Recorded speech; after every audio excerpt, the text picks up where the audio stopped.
बिस्मिल्लाहिर्रहमानिर्रहीम सल्लल्लाहु अलैहि हबीबी सैयदना मोहम्मद वल्लल्लाहु वसल्लम। मोहम्मद नज़ीर खान, इस वक्त पाकिस्तान में इलेक्शन करवाना बहुत मुश्किल दिखाई दे रहा है। अगर सुप्रीम कोर्ट फैसला कर भी देती है और इलेक्शन कमीशन को डायरेक्शन दे देती है, फिनांस मिनिस्ट्री को और वजारत दफा को पाबंद कर देती है, तो फिर भी जो हुकूमत जो है इसके पास बड़े ऑप्शन हैं। ये कोई रुकावट खड़ी कर सकती है, मुश्किलात जो है सामने ला सकती है। और ये हुकूमत किसी तौर पर भी नहीं चाहती कि जो है इलेक्शन जो है वो इमरान खान को जीतने का मौका दिया जाए इलेक्शन करवा के। और इनको पता है अगर इमरान खान आ गया तो इनके लिए और ज़्यादा मुश्किलात खड़ी कर देगा और एहतसाब वहीं से शुरू करेगा जहाँ से एहतसाब का अमल उसके दौरे हुकूमत में रुका था। तो डेफिनेटली जो है नून लीग के लिए बहुत ज़्यादा परेशानी की बात है। नून लीग की अपनी पॉलिटिकल सर्वाइवल की बात है। नवाज शरीफ पहले ही इशारा दे चुके हैं कि अगर इलेक्शन का सुप्रीम कोर्ट फैसला करती है तो डॉलर जो है 500 क्रॉस कर जाएगा। और राना सनाउल्लाह पहले भी कह चुके हैं कि हमारी पॉलिटिकल सर्वाइवल की जंग है, या उसकी पॉलिटिकल सर्वाइवल होगी या हमारी पॉलिटिकल सर्वाइवल होगी। तो नवाज शरीफ, राना सनाउल्लाह के बयान से ये वाज़ेह लगता है कि अगर सुप्रीम कोर्ट इलेक्शन के हवाले से फैसला कर भी दे तो ये मुकम्मल तौर पे हर मुमकिन कोशिश करेंगे कि किसी न किसी तरीके से जो है इक़्तिदार अपने हाथों में रखें, इक़्तिदार के ऊपर चिमटे रहें, इक़्तिदार के साथ चिमटे रहें और जो है इलेक्शन ना करवाएं। इनको पता है जब भी इलेक्शन होगा तो इक़्तिदार इनके हाथों से निकल जाएगा और इमरान खान दोबारा जो है बरसरे इक़्तिदार आ जाएंगे। तो ये सारी एग्जाइटी, जो परेशानियां नून लीग के अंदर पाई जाती हैं और नून लीग के अंदर काफी तौर पे इज़्तिराबी कैफियत पाई जाती है। और इमरान खान ने तो नून लीग को मुकम्मल तौर पे दबोच लिया और नून लीग को उसने कोई रास्ता नहीं दी, ऐसी बंद गली में अकेला खड़ा कर दिया कि अब नून लीग के पास सिर्फ और सिर्फ कानूनी मामला जो है जिसकी वजह से वो डिले कर सकते हैं। इसके अलावा नून लीग के पास अब कोई ऑप्शन नहीं बचा।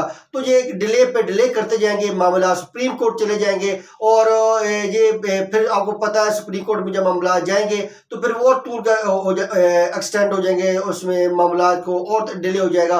अब फर्ज करें अब इलेक्शन कमीशन को जो सुप्रीम कोर्ट हुक्म देता भी है तो ये मुआशी एमरजेंसी लगा देंगे। जब मुआशी एमरजेंसी लग जाएगी तो डेफिनेटली जो है महंगाई बहुत ज़्यादा ऊपर चली जाएगी। जब महंगाई ऊपर चली जाएगी, मुआशी एमरजेंसी हो जाएगी, गरीब का जीना, गरीब का जिंदा रहना मुश्किल हो जाएगा। तो सिर्फ इक़्तिदार की जंग में अब जो है अना की जंग में, जिद की जंग में, हठधर्मी की जंग में जो गरीब आदमी है उसकी जिंदगी की कुर्बानी दी जाएगी। पहले गरीब आदमी आटे की लाइन में लाके अपनी जान ज़ाया कर रहा है और 75 साल से इस निज़ाम ने उसको आटे की लाइन में ही ला के खड़ा किया हुआ है और उसके अंदर खुदारी और इज्जत वाली ज़िंदगी तो इस निज़ाम ने उसको दी नहीं। 75 साल पहले भी आटे की लाइन में था, फिर भुट्टो ने रोटी कपड़ा और आटे का जो है मकान का नारा लगाया और आज फिर ये 2023 है, दुनिया कहाँ पे चली गई है और लोग जो है चांद पे जाके रिसर्च वगैरह कर रहे हैं। तो हम पाकिस्तानी आज भी आटे की लाइन में लगे हुए हैं। तो ये इक़्तिदार के जो है ये जो हुकूमत है ये इक़्तिदार अपने हाथों से नहीं जाने देगी।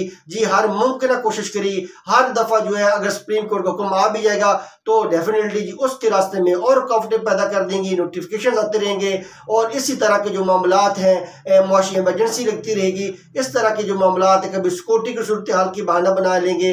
तो इस तरह के मामलात की वजह से जो इलेक्शन है वो डिले होते जाएंगे और सुप्रीम कोर्ट जो है वो समातें करती रहेगी। तो उसका फिर क्या नतीजा निकलेगा कि जब इन्होंने मुआशी एमरजेंसी लगा के, सिक्योरिटी की सूरत हाल को जवाब बना के और दीगर जवाब बना के इलेक्शन जो है वो डिले करने हैं। तो डेफिनेटली ये पाकिस्तान में गलत प्रेसिडेंट सेट होने जा रहा है कि जिसके हाथों में इक़्तिदार आ जाए फिर वो अपनी मनमानी करे, अपने ही मुताबिक फैसला करे और हर मुमकिन कोशिश करे कि इक़्तिदार जो है उसके हाथों से ना निकले और इलेक्शन को डिले करते जाए। ये जमहूरियत के लिए बहुत ज़्यादा नुकसानदेह है, ये हमारे फंडामेंटल राइट्स के लिए बड़ा नुकसानदेह है। तो हठधर्मी, अना, जिद जो है इसको छोड़ना चाहिए। सबसे पहले पाकिस्तान का सोचना चाहिए।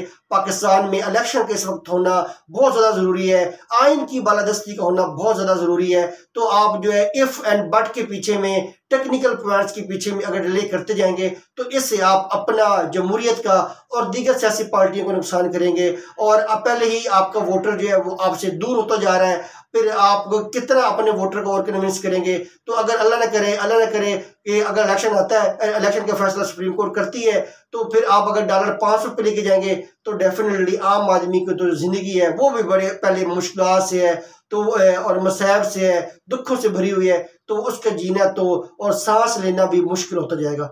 तो जो भी है पाकिस्तान की बेहतरी के लिए सोचें और अन्ना हर धर्मी जिससे बाहर निकलें और पाकिस्तान में जो है जमहूरियत को फ़रोग़ दें। पाकिस्तान जिंदाबाद।